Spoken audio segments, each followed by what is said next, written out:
So guys, there is a heavy allegation against the person of the president, Bola Ahmed Tinubu. But before I allow you watch that video, take a look at what this man is saying.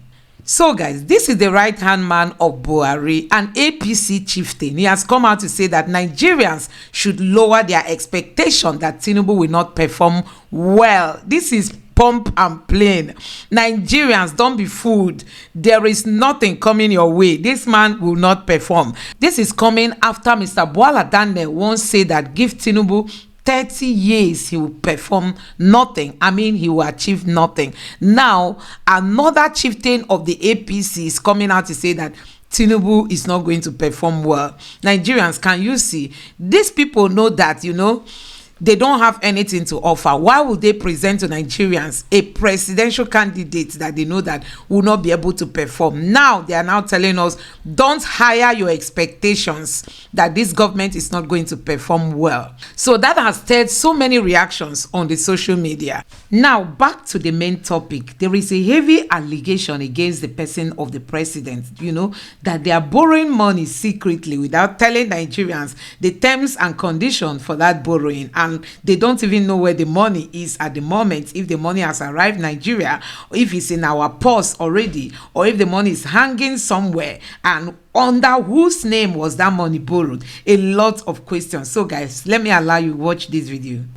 Well, Nigeria's former Vice President, Atiku Abubakar, has asked President Bola Ahmed Tinubu to account for NNPC's $3.3 billion emergency crude repayment loan announced in August last year, a transaction which the Tinubu administration says will support the naira and stabilize the foreign exchange market. Atiku made the demand in a post on X, posing several questions.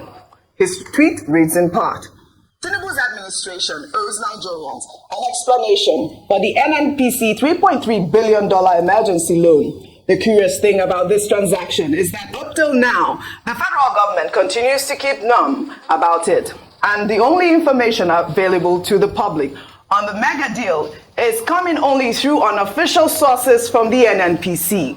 The deal is supposed to be a crude for cash loan arranged by the African Export-Import Bank. According to information available, a special purpose vehicle called Project Gazelle Funding Limited is driving the deal, and it was incorporated in the Bahamas. What is even more confounding about this deal is why the federal government would register a company in the Bahamas, knowing full well the recent scandal of the Paradise Papers that involved that country.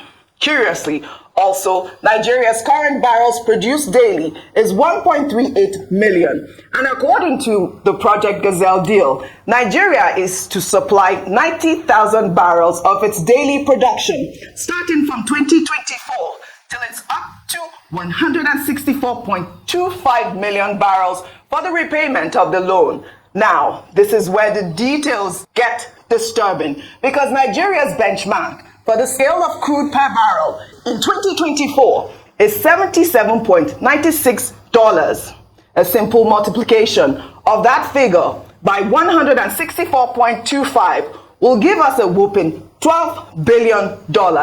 It is on this note that we are calling on the federal government to speak up on this shady deal. It is inconceivable that the federal government will lead the country to take a loan of $3.3 billion with an interest rate that is not more than 12%, but with estimated repayment amount of $12 billion. That is a humongous differential of about $7 billion between what is in the details of the deal on paper and what indeed is the reality. We therefore demand, on behalf of the ordinary people of Nigeria, that the federal government provides answers to the following questions. 1. Has the federal government assessed the loan? 2. Is the loan in the government's borrowing plan as approved by the National Assembly? 3. Who are the parties to the loan, and what specific roles are they expected to play? 4. What are the conditions to the loan, including tenor, repayment, terms, the collateral, and the interest rate? 5. And lastly, Why register an SPV in the Bahamas, knowing the recent scandal of the country's notoriety for warehousing unclaimed assets? Dr. Abati, while I catch my breath, I have a lot of questions. I mean, my main question is really, this is to stabilize the Naira and get more effects in our reserves. But for me, I think that the questions that Atiku Abubakar has posed here are very, very germane to this deal. This was back in August, and we were very, very, very excited because we figured that this will help us stabilize the Naira. Look at what we are seeing here. I believe I was traveling last year, and I missed my flight. This was in Qatar, and I needed to buy another ticket, right? And I didn't have what do you call that currency again? I didn't have their currency. I only had dollars. And I was stranded. I needed to buy a new ticket with the dollars I had. They said, no, you cannot purchase this ticket with these dollars. What are you looking for, Dr. Abati? You are looking for Qatar money. Oh, you have it in my pocket. So that I get the name for you.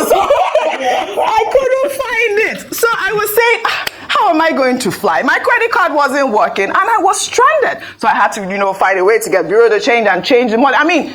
The moral to my story is the dollarization of the economy, the Nigerian economy. We need to find a way to stop that nonsense.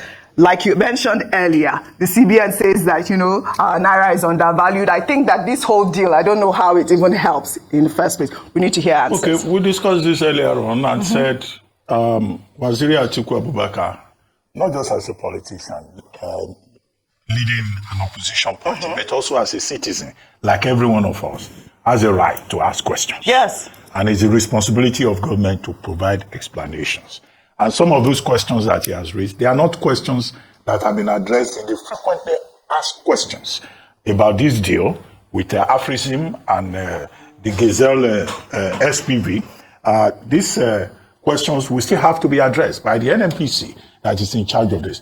But however, after our discussion, just to show that people are already responding, the chief spokesperson of NNPC sent a message to my phone. He repeated some of the frequently asked questions about Project Gazelle. And then this is his conclusion. I can't read the whole thing. I'll just read part of it. He says Nigeria has over 35 billion barrels of proven reserves that are yet to be exploited. And these reserves can be used to raise the required funding, amongst other things, by utilizing a forward sale financing. This strategy helps securitize Nigeria's proven oil reserves. We can immediately improve the flow of foreign currency rather than waiting for years. Forward sale financing can significantly boost the availability of foreign currency for an oil gas dependent country by supporting more exports and bringing in overseas funding.